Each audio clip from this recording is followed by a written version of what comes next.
మరి ఈ పీఠ పండుగ చేసిన మరి మన ఆత్మకాంతి రెడ్డి గారు, నరసింహారెడ్డి గారు, సీఎం గారు, ఎస్ఓ గారు, అలాగే ఎస్ఆర్ గారు, వెంకటేష్ గిరిరాజ్, మరి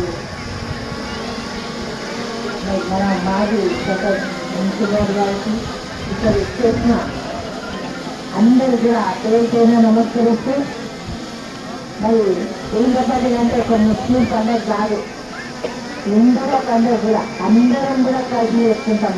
ఏ పండుగ కూడా ఇలాంటి విధంగా ఎక్కడ జరగదు. కానీ ఒక పీఠ పండుగ, మొహరం పండుగని హిందూ ముస్లిం తేడా లేకుండా అందరం కూడా కలిసి దేవుడు మొక్కడం, మరి అందరం కూడా కలిసి పండుగ చేసుకోవడం చాలా అది మరి ఎవరు కూడా ఊహించదు. ఇంట్లో ఎలా ఉంటుందంటే పల్లెటూళ్ళైనా పట్టణాలైనా అందరం కూడా, నేను చిన్నప్పుడు మా అమ్మమ్మ ఊరిపోతుంది తప్పపల్లిలో, అలా పోగానే ఇట్లా తీరమోతామని ఇంత ఊటి నోట్లు వేసేస్తుంది, ఊటి తినమని చెప్తుంది.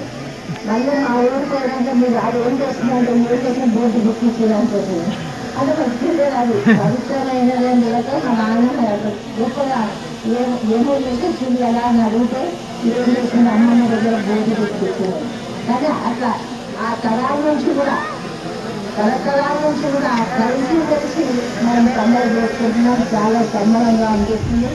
మరి ఇక ముందు కూడా ఆ భగవంతుడు మరి మనందరూ కూడా చల్లగా చూడాలి, మనకు ఉన్న కష్టాలను తొలగించాలని మరి మనందరం కూడా కోరుకోవడం జరుగుతుంది. ఆ దేవుడు మరి మనందరూ కూడా మంచిగా చూడాలని కోరుకుంటూ మరి ఇక్కడ వచ్చేసిన అందరూ కూడా ధన్యవాదాలు తెలియజేసుకుంటూ సెలవు తీసుకుంటున్నాం.